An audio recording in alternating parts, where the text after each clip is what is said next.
வணக்கம். ரீல்ஸ் போடக்கூடிய சுல்லான்கள் தேவா ஜீவா அவங்க வந்து நேற்று நைட்டுலேருந்து வைரல் ஆகிட்டு இருக்காங்க. நேற்று நைட்டே ஹாய் கைஸ் நாங்கள் எங்கே இருக்கோம் தெரியுமா அப்படின்னு பார்த்தா சிஎம்மோட லாஞ்சில் இருக்காங்க. காலையில் சிஎம்மோட பேசின வீடியோ பார்க்குறப்ப நானும் ஒரு 10 வாட்டி கிட்ட பார்த்துட்டேன். புரியுது, ரொம்ப ரிலாக்ஸ்டாக இருக்காரு. எலெக்ஷன் வருது இன்னும் ஒரு மாதத்தில். 2021 அவர் எப்படி இருந்தார், எப்படி வேலை வாங்கினாரு, எப்படி வேலை பார்த்தாரு. இப்போ பார்த்தா 2026 தேர்தல் வரப்போகுது. ரொம்ப ரிலாக்ஸ்டாக இருக்குது. ரிலாக்ஸ்டாக இருக்காரு. ஆகாத ஆசாமிகளுக்கு பென்ஷன் பணத்தைனா உயர்த்தி கொடுத்துருக்காரு. நானும் ரிட்டையர்ட் ஆனால் பென்ஷன் கொடுப்பாங்க. அது உங்களுக்கு வருன்றதுக்காக நீங்கள் பேசுகிறீங்க லக்கி. இந்த பசங்களை எதுக்கு கூப்பிட்டாரு அப்படின்னா, அந்த பசங்க 2 பேரும் வந்து நாங்கள் 2 பேரும் ஃபர்ஸ்ட் ரேங்க் வாங்கியிருக்கோம் அப்படின்னு ரீல்ஸ் போட்டோன்னே அவங்கள கூப்பிட்டு வாழ்த்தி நீங்கள் படிக்கணும் அப்படின்ற மாதிரியான ஒரு மெசேஜை வந்து ஸ்ட்ராங்காக இது பண்ணுறாரு. கைஸ் நாங்களவா கைஸ் இப்போ வந்து நம்ம கூட யார் இருக்கானா சிஎம் சார் நம்ம கூட இருக்காரு. சிஎம் சார் சொன்னா இன்னும் நிறைய பேர் கேட்பீங்க, அதனால சிஎம் சார் சொல்லுங்க சார். உங்களுக்கு தெரிஞ்ச ஏதாவது அட்வைஸ் சொல்லுங்க சார். மோட்டிவேஷன் அட்வைஸ் சொல்லணுமா? மோட்டிவேஷன் சொல்லுங்க. ரீல்ஸ் வந்து நல்லா போடுறீங்க தம்பி, அதுக்காக என்னுடைய வாழ்த்துக்கள். Thank you sir. ஆனால் இதே வேலையாக இருந்துடாம படிப்பில் கவனம் செலுத்தாம விட்டுறக்கூடாது. நல்ல படிப்பில் கவனம் செலுத்தி நீங்கள் சொன்னீங்களே கலெக்டராக போகிறேன், போலீஸ் ஆஃபீஸராக போகிறேன்னு சொல்லி அது ஆகணும்னா நல்லா படிக்கணும். படித்து உங்கள் கனவு நிறைவேறணும். அதுக்கு என்னுடைய வாழ்த்துக்கள். Thank you sir. அது இதே பசங்களை பள்ளி கல்வித்துறை அமைச்சர் கூப்பிட்டப்போ நம்மளை கூப்பிட்டு திட்ட போகிறாங்களோ நினச்சி பயந்துகிட்டே வந்துருக்கிறானுங்க. இல்லை வா சிஎம்ஐ பார்க்கணும்னு சொல்லி கூப்பிட்டு வந்துருக்கிறாப்ல. அதுக்கப்புறம் இந்த பசங்களை மற்ற மூவி ப்ரொமோஷன்ஸ்க்குன்னா இப்போ பார்க்குறோம் இல்லையா, தப்புன்னு சொல்லலை. ஆனால் இவங்களை வந்து எதுக்கு யூஸ் பண்ணணும், எதுக்கு ப்ரொமோட் பண்ணணுன்றத வந்து நம்மளுடைய முதலமைச்சர் அவர்கள் வந்து சொல்லியிருக்காரு. இதை வந்து கோட் பண்ணி அண்ணாமலையை வந்து கக்கியிருக்கான். அவன் யார்? லாவண்யா என்ற ஒரு மாணவி இறந்த போது வதந்தி பரப்பியவன். பாலியல் வதந்தி பரப்பியவ ஒரு பாலியல் குற்றவாளியாவ இல்லை, வதந்தி பரப்புறவங்க குற்றவாளி தான். ஆமாம், அவன் எதை பற்றி பரப்புறானோ அதே குற்றவாளி தான். ஆமாம், மதமாற்றத்தால் நடந்ததுன்னு பொய் சொன்ன அயோக்கிய எண்ணி. அது மாதிரி என்னைக்காவது இல்லை, எந்த சம்பவம் நடந்தாலும் அதை பற்றி உடனடியாக வந்து ஒரு கதை எழுதிடுறது. கதை எழுதி அவனுடைய வாட்ஸ்அப் குழுக்கள் மூலமாக பரப்பி விட்டுறது. இதன் மூலமாக சமூகத்தில் வந்து ஒரு பதட்டத்தை எப்பவுமே உருவாக்கிட்டு இருக்குது. ஒரு ஐபிஎஸ் ஆஃபீஸர், ஐபிஎஸ் எழுதுனவன் பண்ணக்கூடிய காரியமா அது? நீ ஐபிஎஸ் தான் ஞாபகம் வருது. இந்த தடவை நான் முதல்வனில் வந்து நான் முதல்வன் நானே இல்லை, நான் முதல்வன் வந்து ஒரு எனேபிள். அந்த உதவித்தொகை கொடுக்குறாங்க, அவங்களுக்கான சான்ஸ் கொடுக்குறாங்க, அவங்களுக்கு எல்லாத்தையும் ஒரே இடத்துல அகாமடேட் பண்ணி சங்கர் ஐஏஎஸ் அகாடமி அதுக்குள்ளே இருக்குது. அவங்க எல்லாத்தையும் கூப்பிட்டு ஒரு ஃபெசிலிட்டேட் பண்ணி அதில் யாருக்கு எல்லாம் உதவித்தொகை தேவைப்படுதோ அவங்க எல்லாருக்கும் கொடுக்குறாங்க, எல்லாத்துக்கும் கொடுக்குறாங்க. அதாவது அந்த நான் முதல்வனில் உள்ள வரதுக்கு ஒரு எக்ஸாம் கிளியர் பண்ணுறாங்கல்ல, அது கிளியர் ஆன எல்லாத்துக்கும் ப்ரிலிம்ஸ் பாஸ் ஆகிற வரையும் 7000 ரூபா, ப்ரிலிம்ஸ் பாஸ் ஆகிட்டாங்கன்னா 25000 ரூபா, அடுத்து இன்டர்வியூ பாஸ் ஆகிற வரையும் அதே ஆட்களுக்கு 50000 ரூபா. முன்னாடி 2022 அதாவது ஏடிஎம்கே ஆட்சிக்கு முன்னாடி 36 இருந்த நம்பர் நான் முதல்வன் திட்டம் கொண்டு வந்தோன்னா அந்த வருஷமே 47 ஆச்சு. இன்னைக்கு 160-70 கிட்ட போயிடுச்சு. இன்னொன்று டாப் 100ல 2023 வந்தது, 2026 10க்குள்ள 2 நம்பர் வந்திருக்கும், 2வதும் 7வதும் வந்து. ஆக்சுவலாக உங்களுக்கு நினைவு இருக்கலாம், 2020-21 காலகட்டத்தில் வந்த ஒரு செய்தி கட்டுரை. யூபிஎஸ்சியில் வந்து தமிழர்கள் இப்போ வந்து ஆர்வம் காண்பிப்பதில்லை, ரொம்ப குறைவான எண்ணிக்கையில் தான் வந்து தேர்வு எழுதுறாங்க அப்படிங்கிற மாதிரியான ஒரு நம்மளுடைய வந்து நம்மளுடைய டெப்டி சிஎம் 2022 சொல்றாரு. அப்போ டெப்டி சிஎம்மா இல்லை, ஒரு ஒன்றிய அரசு துறைகளில் நம்ம ஆட்கள் போகணும் யூபிஎஸ்சியில் இது மாதிரி போகணும்னு சொல்றப்ப அவருக்கே வந்த வாய்ப்பு தான் வந்து சிறப்பு. அனுபவபூர்வமாக அவங்க உணர்றாங்க, ஆட்சிக்கு வந்ததுக்கு பிறகு அனுபவபூர்வமாக உணர்றாங்க. சிறப்பு திட்ட செயலாக்கத்துறை கீழே தான் அந்த நான் முதல்வன் வருது. அப்போ அது கீழே எவ்வளோக்கு எவ்வளோ நம்ம வந்து இம்பார்ட்டன்ஸ் கொடுக்க முடியுமோ இம்பார்ட்டன்ஸ் கொடுத்து இந்த திட்டத்தை வெற்றிகரமாக நிறைவேற்றி இருக்கிறார்கள். இன்னொன்று, போன வாரம் நடந்த கனவுகளை சொல்லுங்கள் திட்டத்தில் அமுதா ஐஏஎஸ் வந்து ஒரு பிரசன்டேஷன் பண்ணாங்க. அந்த பிரசன்டேஷன்ல அவங்க என்ன சொல்றாங்கன்னா, ஃபர்ஸ்ட் மக்களுக்கு பிடிச்ச 3 திட்டத்துல மகளிர் உரிமை தொகை, விடியல் பயணம், அப்புறம் வந்து மகளிர் சுய உதவி குழுக்கள், இந்த 3 வருது. ஏன்னா அதெல்லாம் இன்ஸ்டன்டாக பலன் கொடுக்கும். ஆமா, தொலைநோக்கு பார்வையில பார்க்கும்போது நான் முதல்வன் அந்த அடுத்து பிடிச்ச 10 திட்டங்கள்ல இந்த நான் முதல்வன் திட்டமும் ஒன்னா வருது. அதுல அவங்க சொல்லும் போது கனவுகளை சொல்லுங்கன்னா நல்லதை மட்டும் கேட்கல, அதுல ஏதாவது இம்ப்ரூவ்மெண்ட் வேணுமான்றதையும் கேட்கறாங்க. இதுல சில ஸ்கில் செட்டை வந்து இது பண்ணணும், சேர்த்துக்கங்க அப்படின்னு கேட்கறப்ப அதையும் நம்ம வந்து சேர்த்துருக்கோம், இந்த தடவை சேர்ப்போம் அப்படின்றாங்க. உதாரணம், ஒரு கார்பரேட்டுகளுக்காக நம்ம ஆட்சிக்கு வரல, அதானி அம்பானிகளுக்காக ஆட்சிக்கு வரல. ஆனா இந்த அரசு, அதாவது இந்த திராவிட மாடல் அரசு வந்து ஒரு கார்பரேட் ஸ்டைல்ல நடத்துது. எப்படி வந்து ஸ்டேக் ஹோல்டர் மீட்டிங் நடத்தணும், எப்போ வந்து நாங்க என்னென்ன சாதிச்சிருக்கோம் அப்படின்னு சொல்ற மாதிரியான ஒரு ரிவ்யூ மீட்டிங்ஸ், எங்கெங்கெல்லாம் நம்மளுக்கு வந்து பிரச்சனை இருக்கு, எதெல்லாம் நம்ம எவ்வளவு அச்சீவ் பண்ணியிருக்கோம். இப்ப 600 சொச்சம் தேர்தல் வாக்குறுதினா 470 கிட்ட வந்து நாங்க செஞ்சிருக்கோம், மிச்சம் இருக்கிறதெல்லாம் எதனால பிளாக்கேஜ் இருக்கு, சில இதெல்லாம் நிறைவேற்ற முடியலன்றத வெளிப்படையா சொல்லியிருக்கோம். வெளிப்படையாக இருக்காங்க, டிரான்ஸ்பரண்டா இருக்காங்க. நாங்க வாக்குறுதி கொடுத்துட்டோம், அதனாலேயே இந்த திட்டத்தை நீங்க செயல்படுத்தி ஆகணும்லாம் அதிகாரிகளை வந்து இவங்க இது பண்றது இல்லை. என்ன கேட்குறாங்க, இந்த திட்டம் இருக்குப்பா, திட்டம் எங்களுடைய ஐடியா, இதை இம்ப்ளிமெண்ட் பண்ணோம்னா என்ன மாதிரியான பிரச்சனைகள்லாம் வரும் இம்ப்ளிமெண்டேஷன்ல அப்படின்னு முதல்ல கேட்டுக்கிட்டு அந்த இஷ்யூஸ்லாம் கீழே இருந்து எல்லாத்தையும் சரி பண்றாங்க. அதனாலதான் இவங்களுடைய திட்டங்கள் வந்து மோர் தென் 80% 100% சக்சஸ் ஆகுது. இப்போ எடப்பாடி ஆட்சி காலத்துல ஏதாவது ஒரு திட்டம் இந்த நம்ம மாநிலத்தில இருந்து மற்ற மாநிலங்கள் வந்து அடாப்ட் பண்ணிருக்கானா? ஒண்ணுமே இல்லை, கிடையாது. ஆனா நம்மளோட அரசுல எடப்பாடி ஆட்சியில ஏதாவது திட்டம், ஏதாவது மாமனார் கிட்ட வந்து மாமனாரா சம்பந்தி கிட்ட கான்ட்ராக்ட் கொடுத்து அது பிளட் ரிலேஷன் இல்ல அப்படின்ற ஜெயலலிதா இருந்த வரைக்குமாவது சில திட்டங்களை சொல்லலாம். ஆமா, எடப்பாடி வந்து அந்த 4 வருஷத்துல வந்து என்னத்த திட்டத்தை சொல்ற, தாலிக்கு தங்கம் திட்டத்தையும் அவர் தான் முன்னாரு. இன்னொன்னு இல்ல, தாலிக்கு தங்கம்ன்றத ஒரு விஜயே வந்து தாய்மாமன் சீருன்றத கொண்டு வராரு. இன்னைக்கு தங்கம் விற்கிற விலைக்கு தாலிக்கு தங்கம் திட்டத்தை வந்து அமெரிக்கா அரசாங்கமே கூட நடைமுறைப்படுத்த முடியாது. ஏன்னா அதை வந்து ப்ரொக்யூர் பண்றதுல பிரச்சனை இருக்கு. இன்னொன்னு, அது ஒரு ரெக்ரெசிவான திட்டம், பிற்போக்குத்தனமான திட்டம். இந்த தாய்மாமன் சீருன்றது, குலவிளக்கு திட்டம்ன்றது. நம்ம என்ன பண்றோம், அந்த காசை அந்த பிள்ளைங்களுக்கு கொடுக்குறோம். நீ படிக்கிற பிள்ளைங்களுக்கு தான் 1000 ரூபாய் கொடுக்குறோம். நீ படிச்சா, நீ வந்து உயர்கல்வித்துறைக்கு வந்தா உனக்கு 1000 ரூபாய். இதோட ஆதி மூலம் போய் பாத்தீங்கன்னா, கலைஞர் வந்து பச்சதான் 8வது முடிச்சிருந்தா உனக்கு கல்யாணத்துக்கு திருமண உதவி தொகைன்றது, 10வது முடிச்சிருந்தா இவ்வளவு தொகை. அப்ப அடிப்படையில உனக்கு திருமணத்துக்கு நாங்க ஹெல்ப் பண்ணல, படிச்சா உனக்கு இப்படி ஒரு இது இருக்கு, பெண் பிள்ளைகளை வந்து படிக்க வைக்கணும்ன்றதுக்காகத்தான் இந்த திட்டத்தோட இதுவே வந்து இவங்க வந்து தாய்மாமன் சீரு அது இதெல்லாம் வந்து ரொம்ப பிற்போக்குத்தனமான ஒரு திட்டங்கள். ஒரு கவர்ச்சியான கவர்ச்சியா இருக்கலாம். அதிமுக என்பதே ஒரு கிளாமர் குணம். அதை பார்த்துட்டு தான் இவனுக்கு காப்பி அடிக்கிறான். இவன் மகேஷ் பாபுவை பார்த்து காப்பி அவர் தாவேகா தலைவர் வந்து ஃபுல்லா ரீமேக் படங்களாக நடித்து வெற்றியை காண்பித்தவர், அப்படிதான் இருப்பாரு. அப்படியாக இந்த நான் முதல்வன் திட்டம், நிறைய திட்டங்கள் வந்து நம்ம சொல்லலாம். நம்ம வந்து ப்ரோ டிஎம்கே சேனல் கிடையாது, நாம ஒரு நடுநிலையான ஒரு சேனல். ஆமா. அடுத்து வந்து இந்த கடந்த 4 நாட்களாக தமிழ்நாட்டில் சட்டம் ஒழுங்கு சரியில்லை அப்படின்னு வந்து எல்லா ஊடகங்களும் பரப்பி கொண்டிருக்கின்றன. ஊடகங்களுக்கு கொடுக்கப்பட்டிருக்கக்கூடிய அசைன்மெண்ட்.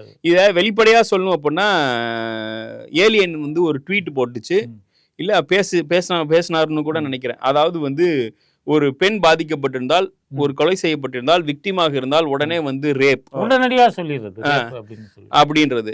அப்புறம் வந்து ஆண் இறந்திருந்தால் அது வந்து ஆணவ படுகொலை அப்படின்றது. ஓகே, இதுல உண்மை என்னன்னு பார்த்தோம் அப்படின்னா, அந்த அடையார் இன்சிடென்ட்ல இருந்து சொல்றீங்க. ஆமா, வடநாட்டு பீகாரை சார்ந்த குடும்பம் வந்து பாலியல் வன்கொடுமை நடத்தப்படும் அப்படின்னு பார்த்தா போஸ்ட்மார்ட்டம்ல அப்படி எழுதுனாங்க. ரொம்ப பச்சையா ஆபாசமா அவதூறா ஒரு கதை எழுதினாங்க.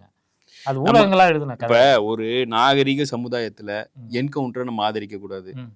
போலீஸ் ஸ்டேஷன்ல கை கால் உடைக்கிறத, தூக்கு தண்டனையை நம்ம ஆதரிக்க முடியாது. ஆனா இது போன்ற ஊடகங்கள் செய்யக்கூடிய கேவலமான வேலைகளை எப்படி நம்ம சொல்றது? இப்ப ஒரு பாலியல் வன்கொடுமை நடக்கல, அதை நீ நடந்ததுன்னு போடுற, ஆனா ஒரு கொலை நடந்திருக்கே, கொலைக்கு நம்ம முட்டு கொடுக்குற மாதிரி எல்லாம் நம்ம பேச கிடையாது. நீ வந்து உண்மையா சொல்லு. அதே மாதிரி தூத்துக்குடியில 12வது படிக்கிற பொண் வந்து பாலியல் வன்கொடுமை நடந்திருக்கு, ஆனா போஸ்ட்மார்ட்டம் ரிப்போர்ட்ல அப்படி வரவே இல்லை. நேத்து வந்து அந்த தூத்துக்குடி எம்பியாக இருக்கக்கூடிய கனிமொழி அவர்கள் வந்து அவங்க வீட்டுக்கே போய் ஆறுதல் சொல்லி ஓடினா ஒளியில. கரூர்ல விஜய் ஓடினார்ல, நீங்க இன்னும் நோட் பண்ணீங்களா? 13 பேர் இறந்தாங்கல்ல தூத்துக்குடி. இதுல எடப்பாடி அங்க போவே இல்லை தெரியுமா? இதுவே கள்ளச்சாராயம் அப்புறம் அவர் எப்பயாவது தூத்துக்குடி போனாலே டவுட்டா தான் இருக்குது, தெரியல. ஆனா இதுவே கள்ளச்சாராயம் மரணம் நடந்தப்ப டெப்டி சிஎம் அங்க போனாரு. இப்ப இப்படி ஒரு சம்பவம் நடந்தப்ப இங்க போனார். இன்னொன்னு அமைச்சர்கள் அங்க போறாங்க. ஆகாஷ்ன்ற ஒரு குற்றவாளி வந்து அடித்து காலை உடைச்சு விட்டு அவர் இறந்துட்டாரு. அவர் வீட்டுக்கும் வந்து அந்த மாவட்டத்தை சார்ந்த அமைச்சர் லாக்அப் டெத் எதிர்க்கப்பட வேண்டியது. லாக்அப் டெத் நடக்காம இது பண்ணணும். போலீஸோட வேலை வந்து நீதிக்கு முன்னாடி நிறுத்துறது தான் போலீஸோடைய வேலை. போலீஸ் வந்து அவன் வந்து குற்றவாளி, இந்த குற்றத்தை செஞ்சிருக்கிறான்னு நிரூபிக்க வேண்டியதா போலீஸோட வேலை. அவனை அடிச்சு கொள்வது வந்து ஏற்றுக்கொள்ள முடியாத ஒரு விஷயம். ஆனா அதே நேரத்துல அந்த ஆகாஷ் வந்து ஒரு குற்றவாளி என்பதையே, அவன் குற்றங்கள் செய்திருக்கிறான், அவன் வந்து ஒரு ஹிஸ்டரி ஷீட்டர் என்பதையே இந்த ஊடகங்கள் மறைத்து அவனுடைய சாதியை மொத்தம் முன்னாடி வந்து எடுத்துட்டு வந்து வைக்கிறாங்க. அது தப்பு. ஏன்னா அவன் 2 பேர்த்த வெட்டியிருக்கான். ஒருத்தர் வந்து பேக்வர்ட் கம்யூனிட்டி, இன்னொருத்தர் வந்து தலித் தான் இல்லையா? அதனாலதான் அது வந்து நம்ம போலீஸ் பண்ற ப்ரூட்டல் அட்ராசிட்டியை வந்து நம்ம வந்து அக்செப்ட் பண்ண. அதே இடத்துல அவன் யாருங்கிறதே நீ ஒழுங்கா சொல்லணும். இன்னொன்னு இதுக்கு அப்பாவியை வந்து கொன்னுட்டவா நீ பரப்புறதுங்கிறது வந்து அரசாங்கத்துக்கு எதிரா, திமுக அரசுக்கு எதிரா நாம ஒரு நரேட்டிவை செட் பண்ணிட்டோப்பா அப்படின்னு நீ வந்து திருப்தி அடைந்து கொள்ளலாமே தவிர்த்துட்டு உண்மை நிலவரம் தெரிந்தவர்கள் வந்து இதை ஏற்றுக்கொள்ள மாட்டார்கள். அடுத்ததா வந்து இப்போ இதை எப்படி இம்ப்ரூவைஸ் பண்ணலாம்னா போலீஸ் பேட்ரோலிங்கை வந்து அதிகப்படுத்தலாம்.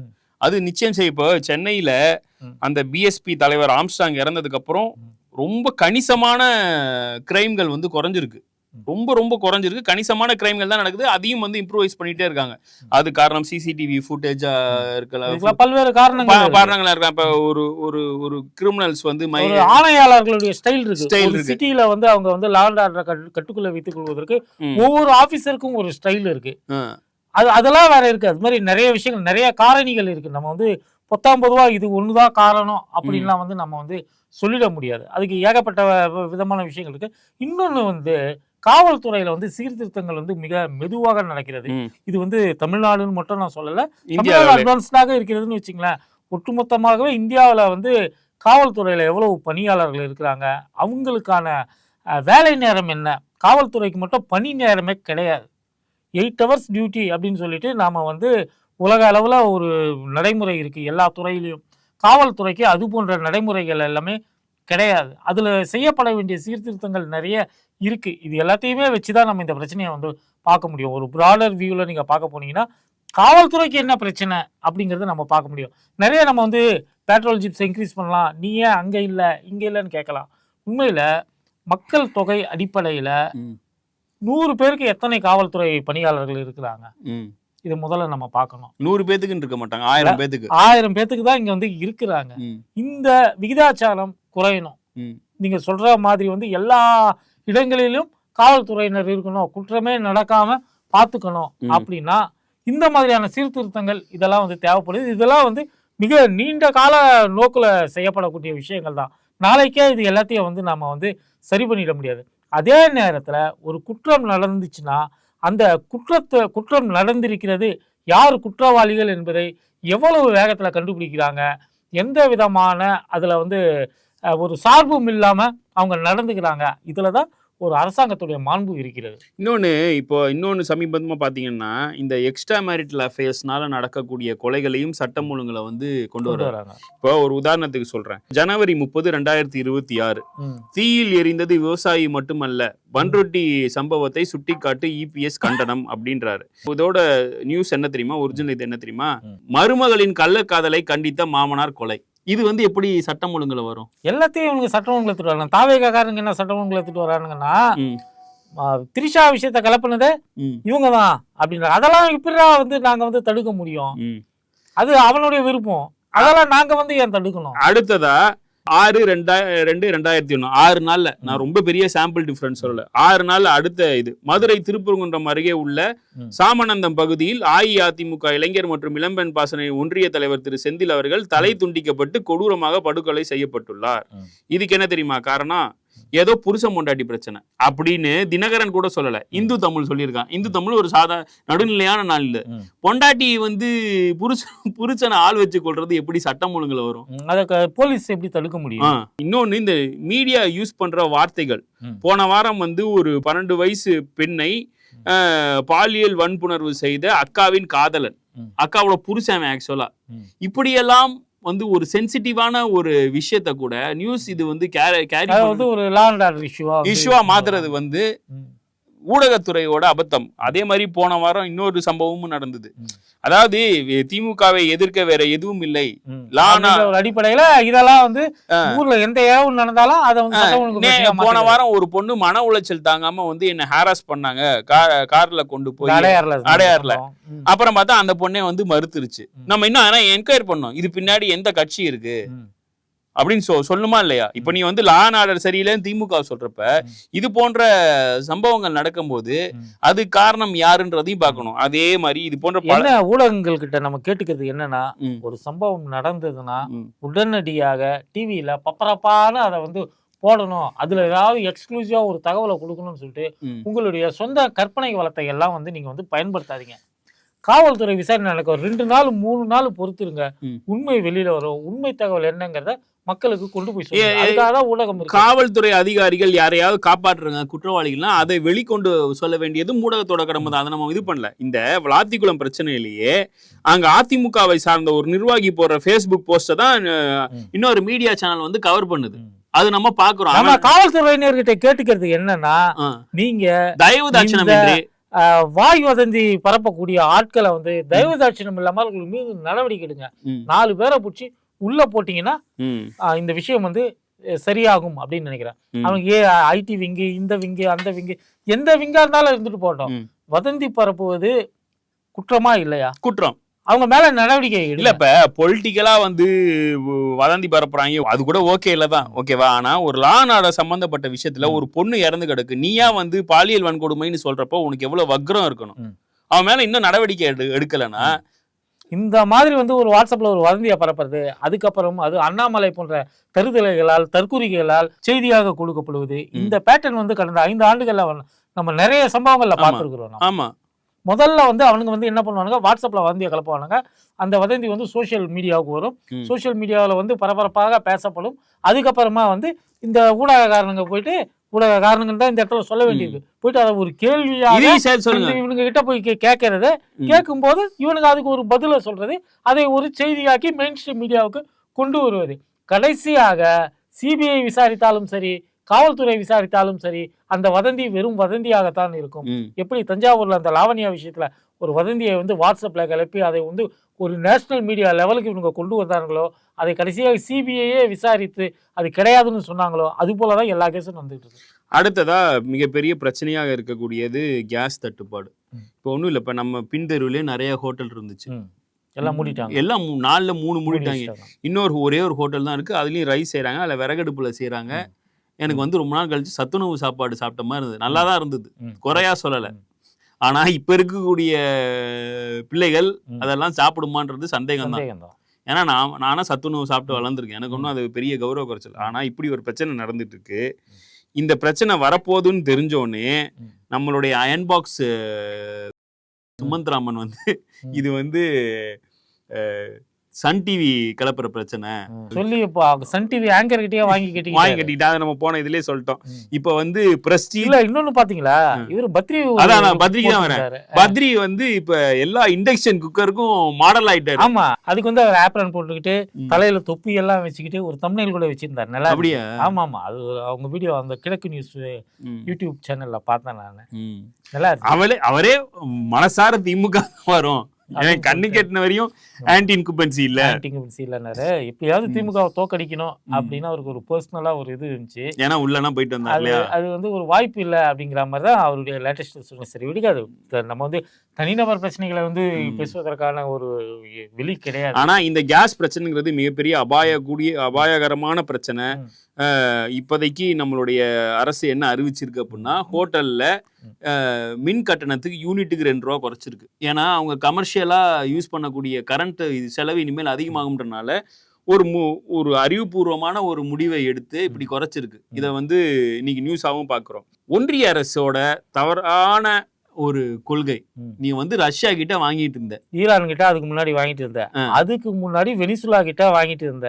நீ வாய் வைக்காத இடமே கிடையாது, பெட்ரோலுக்காக நீ வாய் வைக்காத இடமே கிடையாது. ஒருத்தனுக்காவது நீ விசுவாசமாக நடந்து கொண்டிருக்கிறாயா? ரொம்ப சிம்பிளான கேள்வி. டெய்லி நம்ம வந்து ஒரு பக்கத்துல இருக்கக்கூடிய ஒரு மளிகை கடை அண்ணாச்சி கிட்ட வந்து நம்ம வந்து வாங்குறோம். அவருக்கும் நமக்கும் வந்து ஒரு புரிதல் இருக்கிறது. நம்ம எதிர்கடையில போய் வாங்கினா ஒரு மனசு நோகுமேன்னு சொல்லிட்டு நம்ம முகமூடி எல்லாம் போட்டுட்டு போய் வாங்கணும். இவர் கடையில் கிடைக்காத ஒரு ஐட்டம் அங்கே கிடைக்குதுங்கிறதுனால நம்ம முகமூடி எல்லாம் போட்டு வாங்குவோம். நமக்கு இருக்கக்கூடிய ஒரு குறைந்தபட்ச அந்த ஒரு நேர்மை கூட ஒன்றிய அரசாங்கத்திடம் இல்லையே. நாம வந்து நம்மளுடைய வெளியுறவு கொள்கைகள் அந்த அளவுக்கு நம்ம வந்து மோசமாக்கி வச்சிருக்கோம். இல்லை ஈரான்காரன் அந்த செத்துப்பிட்டார்ல காமேனி, அவர் இந்தியா மீது பெரிய மதிப்பு வச்சிருந்தாரு. அதுக்கு ஒரே காரணம் நேருன்னு ஒரு மனிதர் இருந்தார். நேரு எழுதிய புத்தகங்களை அவர் படிச்சு வச்சுட்டு இவ்வளவு பெரிய ஒரு ஜனநாயகவாதி ஒரு நாட்டை 15 ஆண்டு காலம் ஆண்டு இருக்கிறாருன்னு சொல்லிட்டு அதை பத்திலாம் அவர் குறிப்புகள்லாம் எழுதி வச்சிருக்கிறாரு. இவ்வளவு மரியாதை இருந்தது நம்ம நாட்டு மீது. நம்ம நாட்டில் இருந்த தலைவர்கள் அவர்களுடைய சிந்தனைகளால ஏற்பட்டிருந்த மதிப்பு கடந்த 15 ஆண்டு காலமாக சங்கிகளால் ஆளப்பட்டு இன்னைக்கு வந்து இந்த அளவுக்கு கேவலமான நிலைமையில இருக்கிறோம். பர்மிஷன் கொடுக்குறேன், ஒரு 30 நாளைக்கு பர்மிஷன் கொடுக்குறேன், ரஷ்யா கிட்ட போய் வாங்கிக்கோன்னு ஒருத்தன் சொல்றான்னா எடப்பாடி போட வேணாம், நீ என்னடா மயிறு எனக்கு பர்மிஷன் கொடுக்குறதுன்னு சொல்லிட்டு. இப்ப ரஷ்யாவும் சொல்லிட்டான்ல, அவன் என்ன சொல்லிட்டான், உனக்கு டிஸ்கவுண்ட் பிரைஸ்ல குத்துன்னு இருந்தேன், நீ வந்து அங்க போயிட்ட இங்க போயிட்ட, வந்தனா மறுபடியும் இதுக்கு வந்தனா பழைய மாதிரி டிஸ்கவுண்ட் கொடுப்பலாம் அப்படின்னு சொல்லி கேட்கறான். நியாயமான ஒரு கேள்வியாதான் பண்ணுது. அவன் நமக்கு வந்து பெட்ரோல் வந்து டிஸ்கவுண்ட்ல கொடுக்க மாட்டாங்கிறது நமக்கு மனசுக்குள்ள வலிச்சாலும் கூட அவன் கரெக்டா தான் பேசலாம் அப்படின்னு தோணுது. காமன் மேன் அதானே தோணும். ஆமா, யாரா இருந்தாலும் உனக்கு ஆகணும்டா அப்படின்னு. இந்த லட்சணத்துல இவர் போனை போட்டாருன்னா ஈரான் போர் நின்றுடுமா, இவர் போனை போட்டாருன்னா கப்பல் வந்துருமா, கப்பல் 1ஆம் தேதியா கிளம்பிச்சான், அந்த கப்பல் இப்பதான் வந்து சேர்ந்து உடனே விட்டாங்களாம். உடனே இவங்க வந்து ஈரான் கிட்ட நாங்க பேசணும், அவங்க விட்டுட்டாங்க இவங்க விட்டுட்டாங்க. கடைசியில் ஈரான்காரன் சொன்னாங்க எந்த கிட்ட வந்து பேசணும்னு சொல்லிட்டு ஈரான்காரன் நீங்க கேள்வி கேட்கலாம். யார் தெரியுமா சொன்னது விட்டாங்கன்னு? அந்த பங்களா மண்டையன் முத்தலிப்பு. ஏங்க இவெல்லாம் வெளியுறவு துறையை பத்தி பேசுற அளவுக்கு ஆகி போச்சு. அடுத்ததா இந்த விஜய் வந்து என்டிஏ கூட்டணிக்கு செல்வதுதான் வந்து நேத்தையில இருந்து இந்தியா டுடே வந்து பரப்பிக்கிட்டு இருக்கான். சன் நியூஸ் எல்லாம் அந்த போட கிடையாது. முதல் கோணல் முற்றிலும் கோணலுங்க. இதுல வந்து கரூர் சம்பவத்துக்கு பிறகு இவனை வந்து இந்த நாய்க்குட்டி ஒண்ணு நடு ரோட்ல கிடக்கு. இந்த நாய்க்குட்டியை யாரு எடுத்து வளர்க்கறதுங்கிறதுலாம் ஒரு பிரச்சனை. அதிமுகவுக்கும் பாஜகவுக்கும் பிரச்சனை. இந்த நாய்க்குட்டி 2 பேர்கிட்டே வரமாட்டேன்னு ஓடி போயிடுச்சு.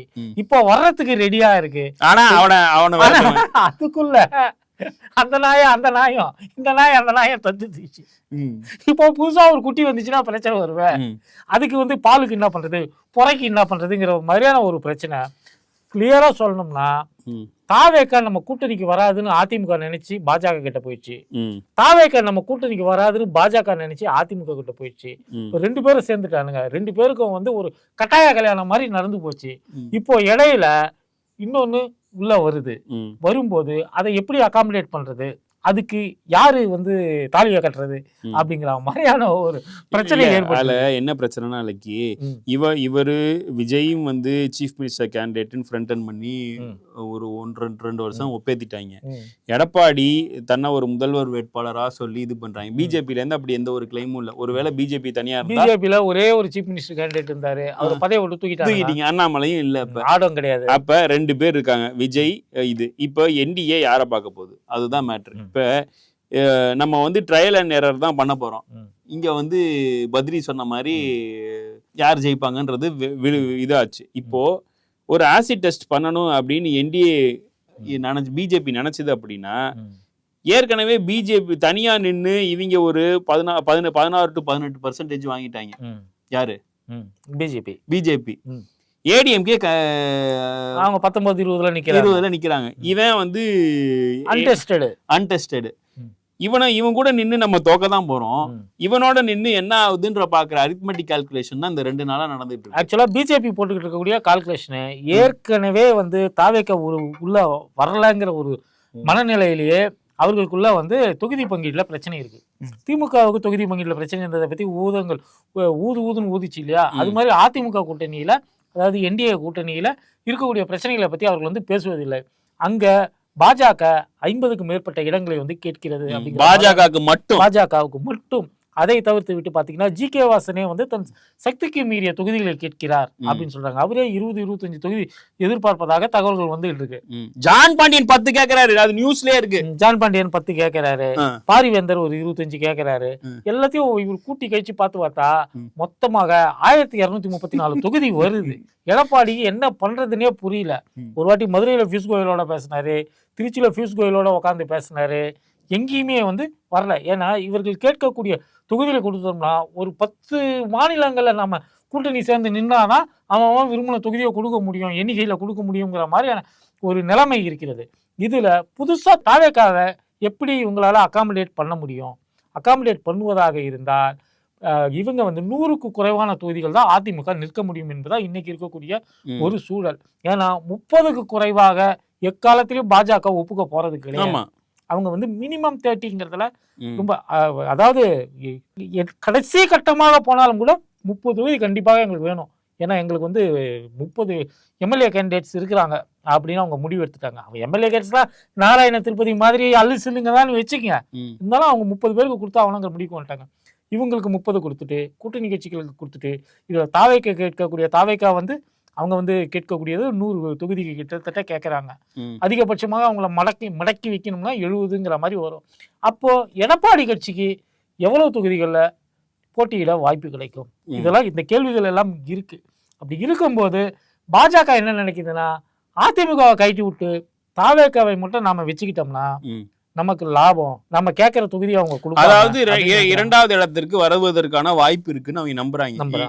ஏன்னா இப்ப இருக்கிற சர்வேக்கள்லயே ஒரு சில இடங்கள்ல வந்து விஜய்க்கு நல்ல லீடு இருக்கிறதா காட்டுறாங்க. ஓகேவா? ஆனால நம்மகிட்ட ஏற்கனவே இருந்த 16 to 18% பிளஸ் விஜயும் சேர்ந்தா நம்மளே எதிர்கட்சி தலைவர் ஆயிரலாமே. இதுல இன்னும் சில குழப்பங்கள் இருக்கு. அதாவது பாஜக கூட்டணிக்கு கொண்டு வரக்கூடிய கட்சிகள் ஒண்ணு இருக்கு. இப்ப வந்து பாத்தீங்கன்னா தமாக, டிடிவி, பாரிவேந்தர் இவர்கள் எல்லாமே வந்து பாஜக கூட்டணிக்கு கொண்டு வந்திருக்கக்கூடிய கட்சிகள். பாமக வந்து நேரடியாக அன்புமணி தலைமையிலான பாமக நேரடியாக எடப்பாடி கிட்ட பேசிட்டு கூட்டணிக்கு வந்திருக்காங்க. அவங்க பாஜக மூலமாக கூட்டணிக்கு வரல. அவங்க வந்து ஒப்பந்தத்தை வந்து எடப்பாடியிடம் போட்டு வச்சுட்டு இருக்காங்க.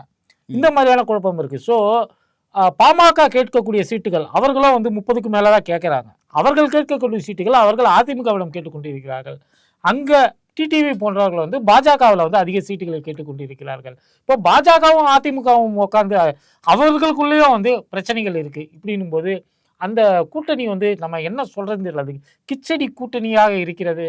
அதில் எப்படி இடங்களை முடிவு செய்வார்கள், இடங்களை முடிவு செய்த பிறகு எந்தெந்த தொகுதின்னு சொல்லிட்டு தேர்வு செய்வார்கள், இதெல்லாம் பார்த்தா உலகத்திலேயே மிக கஷ்டமான எக்ஸாம், யூபிஎஸ்சி எக்ஸாம் சொல்லுவாங்கல்ல, அதை விட கஷ்டமான ஒரு வேலை.